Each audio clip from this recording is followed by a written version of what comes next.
गनपाक एक ऐसा कैरेक्टर जो कि 1.5 जनरेशन से बिलोंग करता है, स्टिल वो फर्स्ट जनरेशन वाले लोगों से भी पावरफुल है।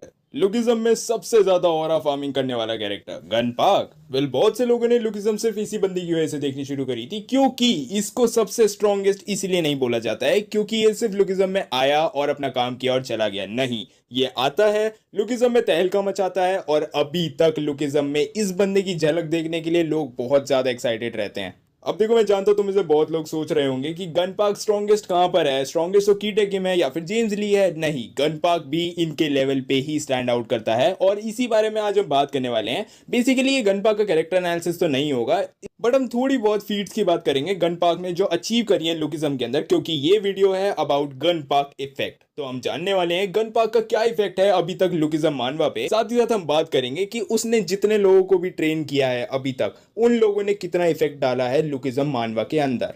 तो वेल, अगर तुमने अभी तक लुकिज्म की मानवा नहीं पढ़ी है तो जाओ पहले जाके पढ़ लो, क्योंकि इस वीडियो में भारी भरकम स्पॉयलर्स होने वाले हैं। तो with the face follow warning और without any further due video को स्टार्ट करते हैं। ओके वेल, तो स्टार्ट करते हैं गनपाक के इंट्रोडक्शन के साथ। तो गनपाक बिलोंग करता है यामाजाकी क्लैन से, और यामाजाकी जापान का सबसे बड़ा गैंगस्टर इस क्लैन का लीडर है शिंगेन यामाजाकी, और उसका भाई शिंटारो यामाजाकी उसका एक बहुत ही बड़ा साथी रहा था बहुत टाइम तक, लेकिन उसके बाद कुछ मिसअंडरस्टैंडिंग्स की वजह से उसने बगावत कर दी और वो शिंगेन को मार देता है। वेल, गन कौन है? गन है शिंगेन का बेटा, और शिंगेन अपने आप में ही बहुत बड़ी फोर्स माना जाता है। और ऐसा क्यों है? ऐसा इसलिए है क्योंकि वो बंदा जापान से आता है सोल, और सोल में आके सबसे ज्यादा पावरफुल लोगों से अकेले भिड़ता है। मतलब उसके अंदर इतना कूदा है कि वो जापान से सोल आता है अकेले, वो भी गापरेंग किम की गैंग से लड़ने। और गापरेंग किम की गैंग को अगर तुम छोटा आंक रहे हो ना, तो गापरेंग किम अकेला ही बहुत बड़ी फोर्स है उस गैंग के अंदर। मतलब शिंगेन से भी ज्यादा पावरफुल बंदा है, और शिंगेन ने इसीलिए गन को पैदा किया था ताकि वो गापरेंग किम को राइवल कर सके। और वेल, गन उसकी उम्मीदों पे खड़ा भी उतरता है, क्योंकि गन बहुत ही छोटी उम्र से बहुत ही अच्छी तरीके से फाइट करना सीख गया था।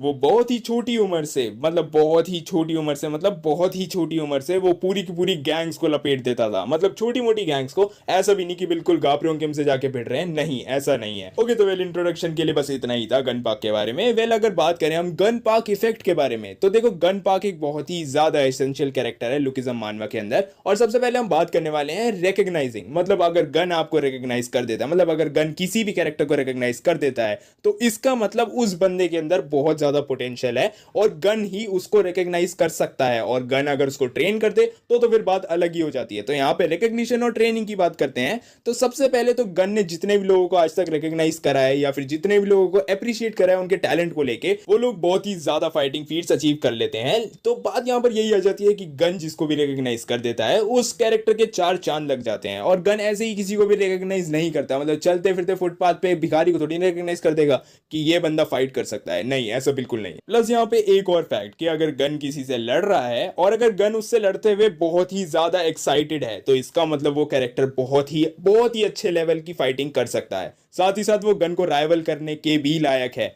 तो देखा जाए तो गन से अगर आप लड़ रहे हो, या फिर गन से हम क्यों लड़ेंगे, सॉरी, गन से हम नहीं लड़ेंगे, गन से व्यूक भाई लड़ेंगे, ओ सॉरी, उनकी मानवा में, यहाँ नहीं। लेकिन वेल, मैं शॉर्ट में तुम्हें सिर्फ यही समझाना चाहता था कि गन अगर किसी को रिकॉग्नाइज कर दे तो वो बहुत ही ज्यादा अच्छी तरीके से फाइटिंग फीट्स अचीव कर लेता है। मतलब तुम इसको गन के स्किल सेट्स का एक पार्ट समझ सकते हो कि गन अगर किसी के अंदर के टैलेंट को पहचानना चाहे तो वो बहुत ही जल्दी पहचान सकता है, चाहे उसका टैलेंट उस टाइम पे बहुत ज्यादा उभर के आता हो या ना आता हो। जैसे कि बिग डैनियल के केस में हुआ था, जब big Daniel first time gun से फाइट करता है तब ही गन उसको रिकॉग्नाइज कर लेता है कि तू बहुत ही ज्यादा पोटेंशियल होल्ड करता है, लेकिन तेरी स्लोपी फाइटिंग की वजह से तूने अच्छी तरीके से ट्रेनिंग नहीं करी है। बट अगर तूने ट्रेनिंग करी होती तो तू शायद मेरी किक्स भी झेल लेता और शायद मुझे राइवल भी कर लेता। वेल, अब अगर हम बात करें गन के 4 क्रूज के बारे में, तो देखो गन ने 4 क्रूज बनाई थी बहुत ही इनिशियल स्टेजेस में, और साथ ही साथ वो 4 क्रूज का जो इफेक्ट रहा है लुकिज्म के अंदर, मतलब लुकिज्म की मानवा स्टार्ट तो होती है as a normal high school romance मानवा, लेकिन आगे जाके जब 4 क्रूज इंट्रोड्यूस होते हैं तब हमें पता लगता है ये प्रॉब्लम कितनी ज्यादा डीप है और कितना ज्यादा इंपॉर्टेंस रखते हैं ये 4 क्रूज इस मानवा के अंदर। वेल, चलो बात करते हैं उन लोगों की जिन लोगों को गन ने ट्रेन करा है, और वो लोग कितने ज्यादा जंगली हो गए हैं, मतलब ये चीज हम जानने वाले हैं आगे ही। तो सबसे पहले बात करते हैं एली यांग की। तो सबसे पहला बंदा वही था जिसको गन ने ट्रेन करा था इनिशियल स्टेजेस के अंदर, और ये बंदा अपने आप में बहुत ज्यादा पावरफुल है। मतलब वैसे अब नहीं है, बट अभी के टाइम पे फिलहाल अगर देखा जाए तो एली यांग फर्स्ट जनरेशन के किंग्स के लेवल पे है, मतलब उनसे थोड़ा नीचे, क्योंकि उसने सेओगडू को अकेले नहीं हराया था, उसने सेओगडू को सैमुअल सेओ और वॉरेन चे की हेल्प से हराया था। और जो लोग सोच रहे हैं ये सेओक्डू कौन है, तो सेओक्डू फर्स्ट जनरेशन का एक किंग है जिसको एली यांग हरा चुका है। तो ऑब्वियसली हम जानते हैं कि एली यांग कितना ज्यादा पावरफुल है, लेकिन मैं जानता हूं तुम में से बहुत लोग बोलेंगे कि एली यांग ने तो गन से ट्रेनिंग ली ही नहीं थी जब वो सेओक्डू को हराता है। मैं जानता हूं वो टॉम ली से ट्रेन हो रहा था, लेकिन टॉम ली ने भी उसको तभी ट्रेन करा था जब वो गन से ट्रेन हो चुका था। और सिर्फ गन से ट्रेन होने के बाद भी वो काफी अच्छी रॉ फाइटिंग कर पाता था। वो तो उसने गन के साथ ट्रेनिंग पूरी नहीं करी, वरना अगर वो गन के साथ पूरी अच्छी खासी ट्रेनिंग करता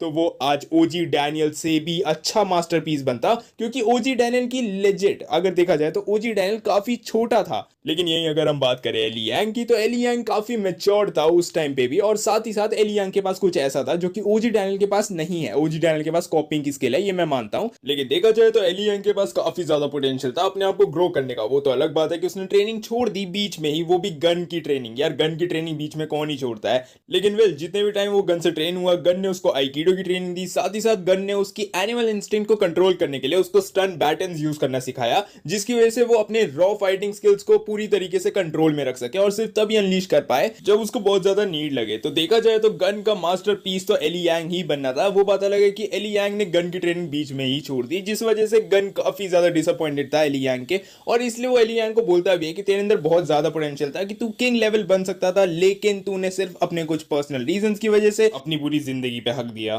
वेल इसके बाद आता है ओली वैंग, और ओली वैंग को उसने पूरी तरीके से प्रॉपर्ली ट्रेन किया था। मतलब गन ने ओली वैंग को बहुत ही अच्छी तरीके से ट्रेन किया था, चाहे वो आइकिडो हो, चाहे वो कोई भी मार्शल आर्ट की स्किल हो। और सबसे बड़ी पावर ओली वैंग की ये थी कि उसको पेन फील नहीं होता था। वेल इसके अलावा भी जब वो गन के साथ था तब उसने काफी अच्छे से फाइट कैसे करते हैं ये सीख लिया था, और इसी चीज को यूज करते हुए, फाइटिंग स्किल्स को यूज करते हुए अपनी, उसने सिंगल हैंडेडली वास को, विंजिन और साथ ही साथ जैक ली को वन शॉट मार दिया था। और ये तीनों उस टाइम पे काफी ज्यादा पावरफुल थे। तो सोच लो ये उससे भी ज्यादा पावरफुल था। तो गन की ट्रेनिंग आपको कहां तक इन्फ्लुएंस कर देती है, मैं सिर्फ इसी चीज का एग्जांपल देना चाहता हूं। इसके बाद आता है सैमुअल सेओ। अब देखो सैमुअल सेओ को ना तो आज तक गन ने ट्रेनिंग दी, ना ही कभी रिकॉग्नाइज करा। तो तुम लोग सोचोगे कि मैंने इसको लिस्ट में क्यों डाला है, और वो मैंने इसीलिए डाला है क्योंकि गन ने इसको रिकॉग्नाइज नहीं करा है। लेकिन उसके बावजूद भी सिर्फ गन की रिकॉग्निशन लेने के लिए ये अपने आप को पुश करता गया, और इसी गिल्ट में कि गन इसको क्यों नहीं रिकॉग्नाइज करता, उसी गिल्ट में ये बहुत ज्यादा पावरफुल हो गया। और इसके पावर लेवल्स का हिसाब हम इसी चीज से लगा सकते हैं कि इसका ऑब्सेशन, गाब्रिएल किम इसका बाप है, सिर्फ इसी ऑब्सेशन की वजह से इसने अपनी पूरी ब्लड लाइन को ही चेंज कर दिया। इसकी कोई स्पेशल ब्लड लाइन नहीं है, ये सिर्फ एसी मैकेनिक का बेटा है, लेकिन स्टिल ये इतना ज्यादा पावरफुल इसलिए हो पाया क्योंकि ये ऐसा कंसिडर करता था कि गाब्रिएल किम इसका बाप है, और ऑब्वियसली सिर्फ गन इसको रिकॉग्नाइज कर दे, इसी वजह से इसने अपने आप को पुश किया आज। वेल इसके बाद आता है जोहान सेओंग द प्रोडिजी। अब देखो जोहान सेओंग को डायरेक्टली गन ने ट्रेन नहीं किया है, कभी भी गन ने उसको ट्रेनिंग नहीं दी है। जो लोग ये सोचते हैं कि जोहान सेओंग का कोई टीचर रह चुका है और वो भी खासकर गन, तो ये बिल्कुल गलत है। जोहान सेओंग का आज तक कोई टीचर नहीं रह चुका है, लेकिन गन ने जोहान सेओंग को इनडायरेक्टली बहुत ज्यादा इन्फ्लुएंस करा है। सबसे पहली बात तो उसने उसको गॉड डॉग का लीडर बनाया, दूसरी बात उसने उसको इनडायरेक्टली काफी सारी टेक्निक्स में ट्रेनिंग दी। वेल इनडायरेक्टली कैसे, तो देखो जोहान सेओंग के पास वही स्किल है जो लुकिज्म में बहुत ही कम लोग पोजेस करते हैं, वो है कॉपिंग की स्किल। अब देखो जब से ये लोग मिले हैं, गन और जोहान की काफी ज्यादा पसंद हो चुकी है। लगभग 2 से 3 बार ये लोग आपस में लड़ चुके हैं, और जब ये दोनों एक दूसरे से लड़ रहे थे, जोहान सिर्फ कॉपिंग पे ध्यान देता है।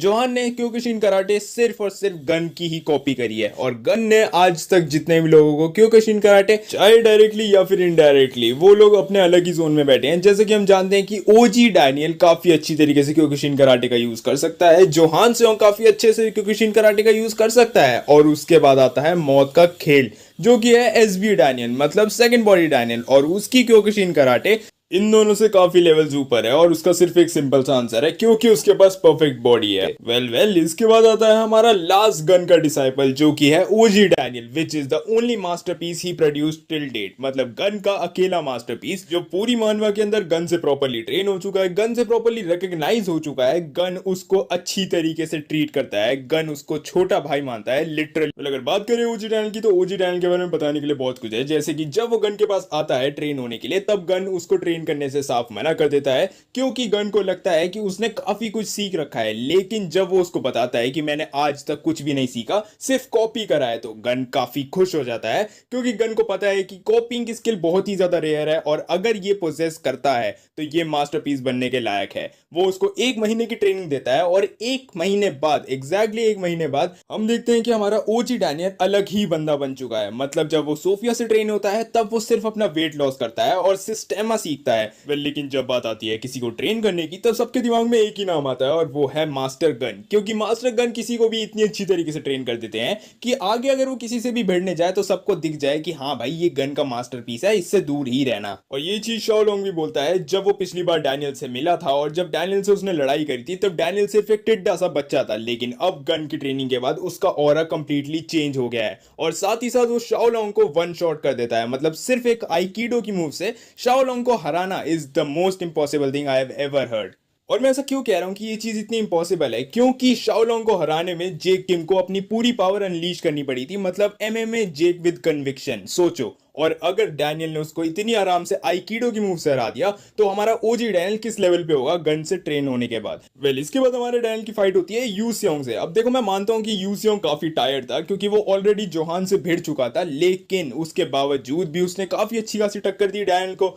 लेकिन 3-4 मुक्कों में उसका भी गेम बिगड़ जाता है, और वो इसीलिए, मैं सिर्फ इसलिए उसका एग्जांपल ले रहा हूं क्योंकि चाहे वो थका हुआ भी क्यों ना हो, उसके बावजूद भी वो काफी अच्छी तरीके से फाइट कर रहा था। साथ ही साथ हमारा एसबी डैनियल भी यू सियोंग को फर्स्ट टाइम में नहीं हरा पाया था, लेकिन हमारे ओजी डैनियल ने उसको वन शॉट कर दिया था। मतलब हंट फॉर बिग डी लाक इज माय फेवरेट, क्योंकि उसके अंदर हमारे ट्रियो एक तरह से रीबॉर्न हुए थे। मतलब उन्होंने उन लोगों को राइवल किया जिन लोगों से ये लोग पहले ही हार चुके हैं बहुत बुरी तरीके से, और अब उनकी इज्जत ऐसे नीलामी कर रहे हैं जैसे इनका हक हो। मतलब ऑब्वियसली इनका हक बनता भी है, इतनी ट्रेनिंग के बाद तो इनको बहुत ज्यादा मारना चाहिए था, इन्होंने फिर भी कम मारा है।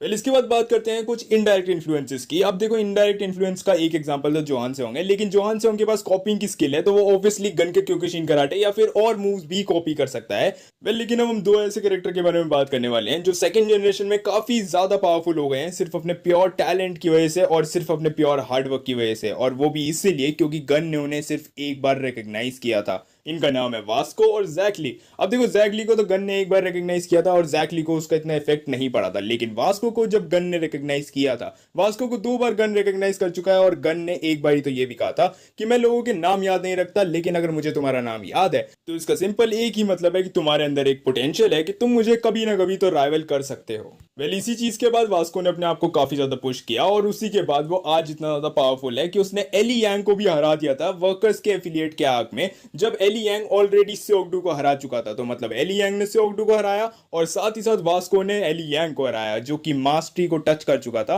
वेल वास्को के पास कोई मास्टरी नहीं है, उसके पास कोई यूनिक पाथ नहीं है, मतलब उसका ओन पाथ जैसे जोहान के पास था। उसके पास कोई ऐसी स्पेशल पावर्स नहीं है, ना ही वो किसी स्पेशल ब्लड लाइन से आता, सिर्फ उसका प्योर टैलेंट और प्योर हार्डवर्क है और साथ में गन की रिकग्निशन।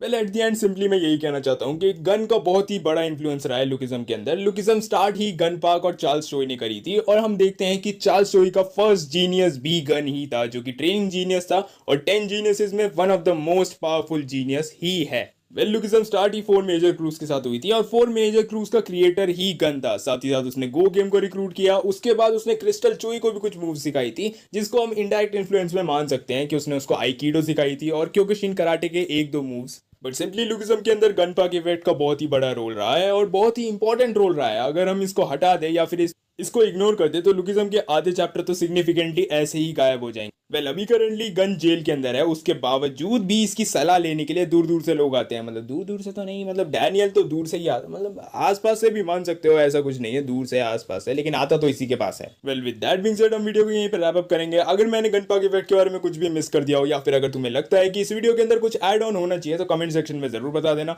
वीडियो अच्छी लगी हो तो लाइक कर देना, चैनल को सब्सक्राइब करे बिना कहीं मत जाना क्योंकि तुम्हें से बहुत लोग सब्सक्राइब करे बिना देख के ही चले जाते हो। यार एक सब्सक्राइब कर लो, तुम्हारा क्या ही चला जाएगा, फ्री है वैसे भी तो कर सकते हो, मतलब अगर तुम चाहो तो। और अगर तुम्हें मेरा कंटेंट इंटरेस्टिंग लगता है तो मैं मिलता हूँ अपनी नेक्स्ट वीडियो में। दिस इज मानवा सेनपाई एंड पीस।